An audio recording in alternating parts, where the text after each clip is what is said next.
got a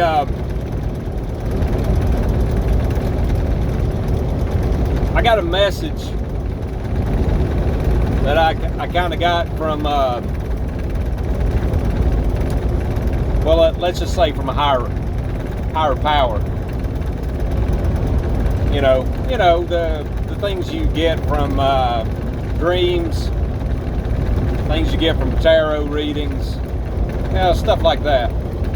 So the message is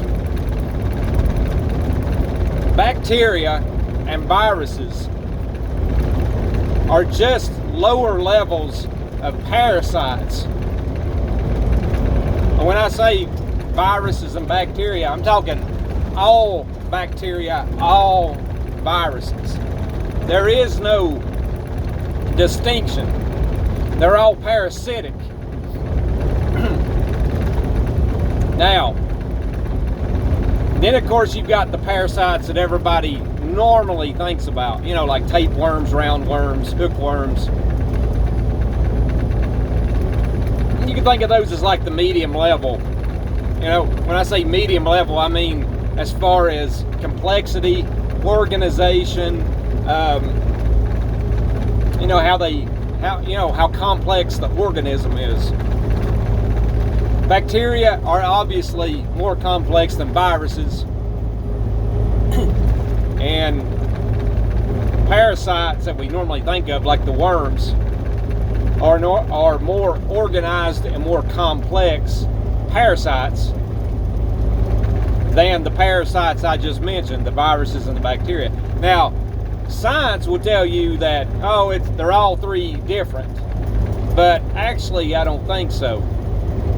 The reason I say that is because they all have the same function. They all have the same end goal. They all have the same method of transmission and the same methods of how they live. Their life cycle is similar. What do? They get their energy from you. They have to get inside of you in order to feed and in order to maintain their viability. All three of them. Now, they can go dormant, like the viruses can go dormant, and but the others, they'll tend to die off if they don't get the things they need, after a certain, over a certain period of time. Depends on the organism, obviously, but science really needs to consider anything that feeds off of you, anything that uses your energy, your body, your vessel to maintain itself or recreate itself, sorry about that, little bump in the road, to anything that they do to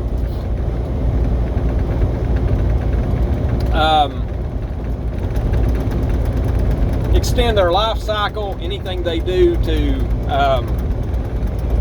make more of themselves. To make more of ourselves, we have sex with each other, and in order to do that, we have to breathe, eat, sleep in between before we can have offspring. Well, the same thing is true of viruses and bacteria, and tapeworms, roundworms, hookworms, all those, and leeches and things like that. They have to eat, feed,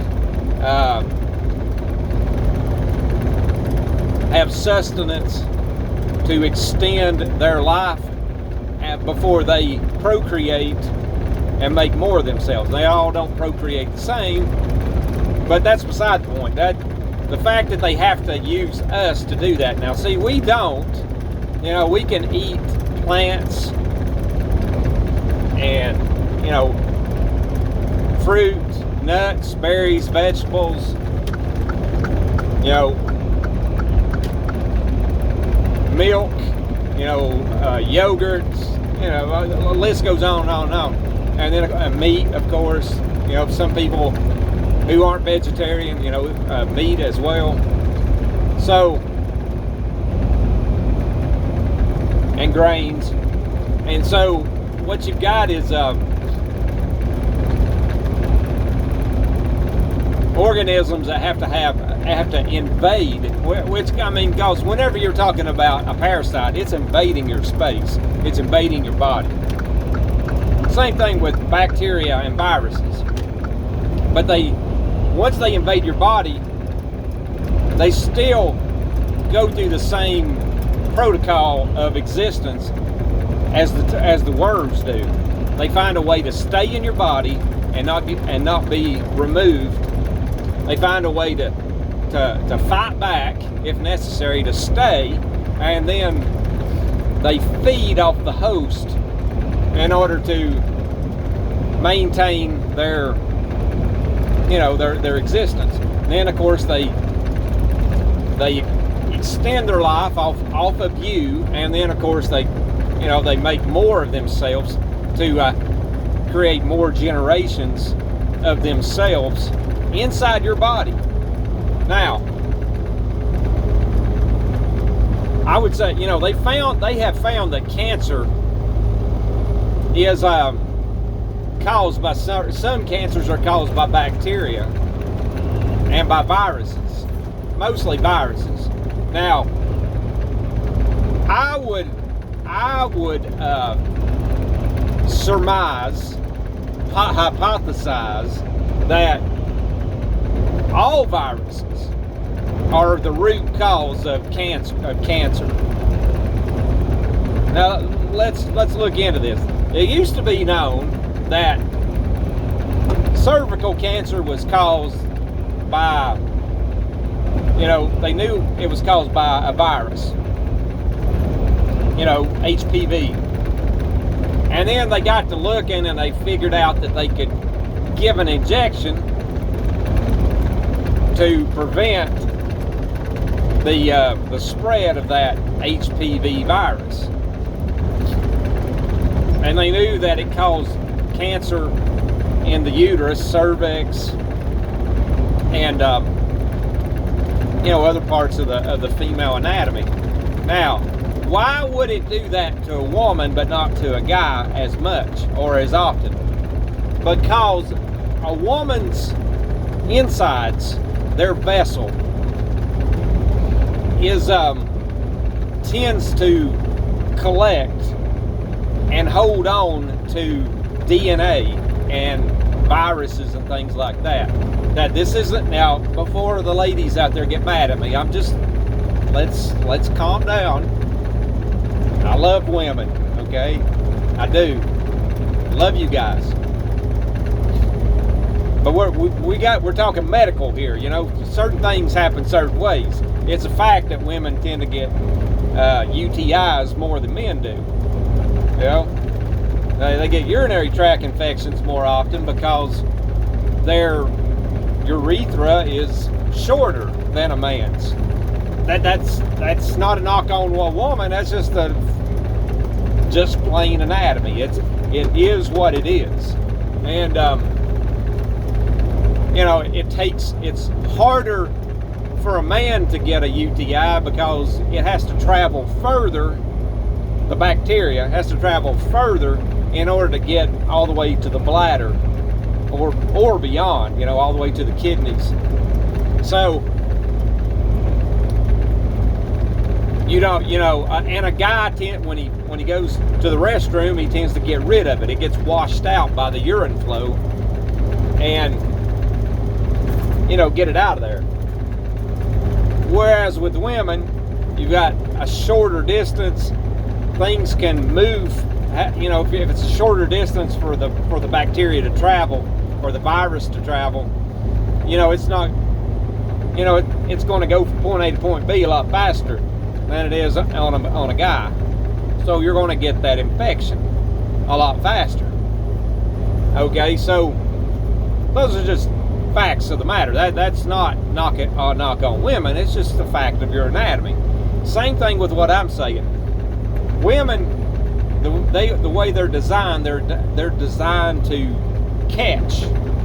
Okay, they're designed to contain and hold on to things. Well, the reason is because of the fact that they're trying. Their anatomy is designed to catch the semen, use it, turn it into a child, and then the babies stay inside of them and grow. Okay, so if you don't have the anatomy to catch, hold on, and contain like that, you would never be able to have a kid. You would never be able to have a baby. So, unfortunately, because of that design, you tend to catch stuff like HPV and not be able to flush it out or get rid of it as easily. For example, if a guy has HPV and it stays and he gets up inside of him, his urine flow will a lot of times wash it out or get rid of it. Whereas with a woman, a lot of times, because a guy's the way he's designed, his urine flow and his semen flow go in through some of the same apparatus. There's a split there, but at some point it comes together, and so they're able to wash out a lot of what through just going to the bathroom. Whereas with a woman, if you get the HPV inside you from a guy and the semen gets past a certain point, it will tend to travel on up into the cervix. And once it gets up there, even if you try to cleanse and wash everything out, you ain't gonna be able to get it out of there. It's there and it's staying. And so, or traveling even further.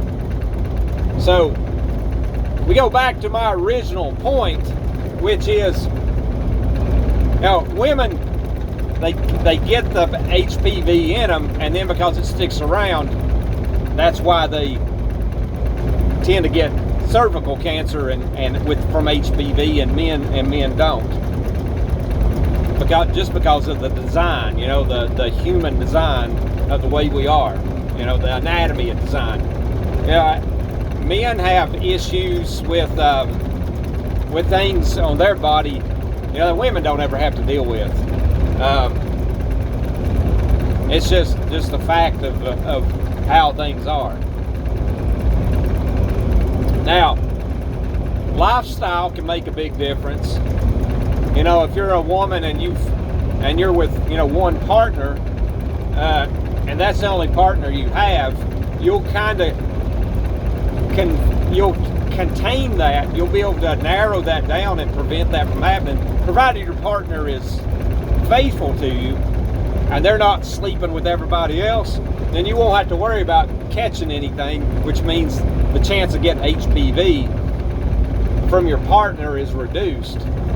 If they're HPV free and you're HPV free, and both people, you and your partner, are together, and it's just you two, there's no chance that you're going to get HPV because there's no outside contamination.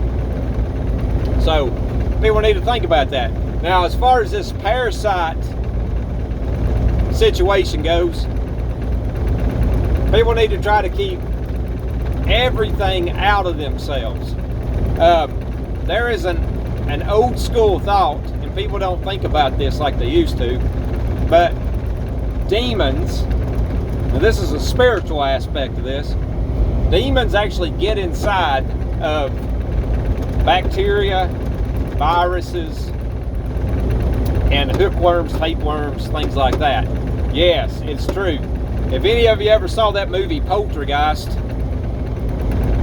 where he's drinking the tequila, and might be in Poltergeist 2, but he's drinking the tequila and he swallows the worm at the bottom of the tequila. Well, the entity, the evil spirit that had been attacking them, jumped inside the worm in the tequila. Well, when he swallowed it, The worm went inside him. Okay, no big deal, right? Unfortunately, the worm was possessed by the spirit. Now you got to remember, this is supernatural shit we're talking about now. This isn't like what goes on the 3D. This is supernatural now. It goes on the 3D. Let me reword that. It goes on the 3D, but it's not something that the average person wants to admit can happen. Okay, you know, just like there are things in the past that probably went on, did go on, and we don't like to admit that they were real. You know, it's like, oh, that's just a made-up story. Now, keep thinking that. So, if you know, you know.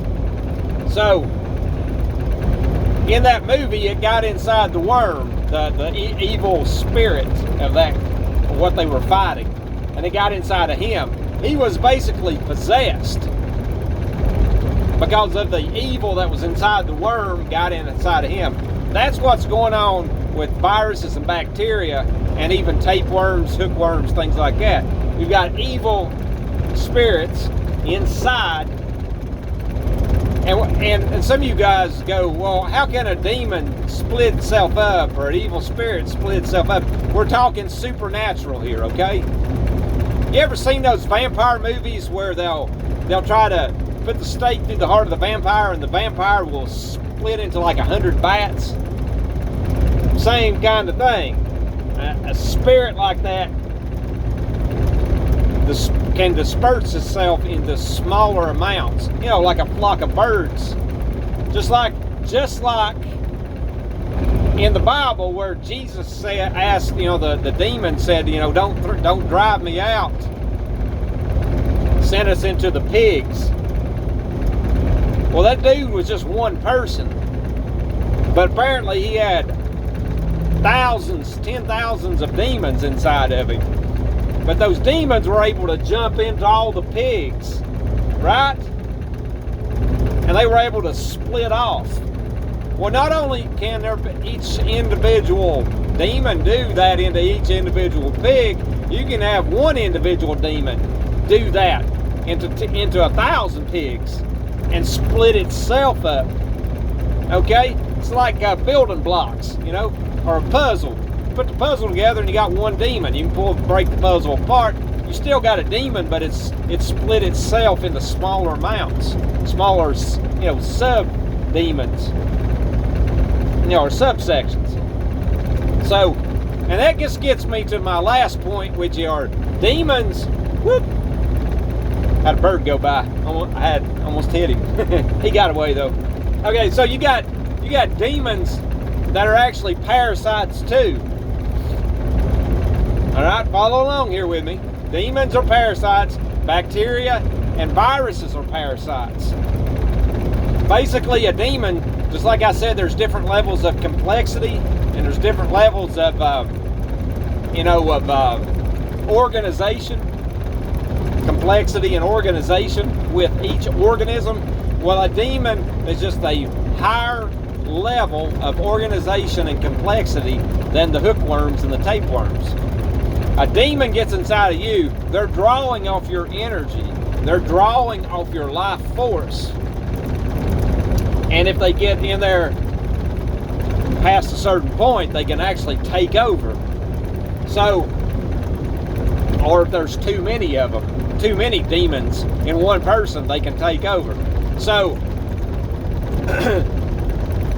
they'll actually kick you out and push you off into the astral plane, and you won't even have any control on your day-to-day life, and you won't even be looking through your own eyes anymore. You'll be on the astral plane and wandering around like you're in the dream state. You'll think you're having a dream, or you'll in some cases you may even know you are in the astral plane. You may have a conscious knowledge, you know, like a lucid dream.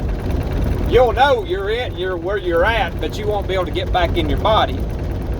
You know, because the demons, you've got too many of them in you, and they have pushed your spirit into the astral plane, you know, into the spirit plane. Why? Because demons are parasitic. They're parasites. They can't draw their own energy from source. They can't draw their own energy from food. They can't, they need to draw if they're walking around on 3D, they have to draw their energy from people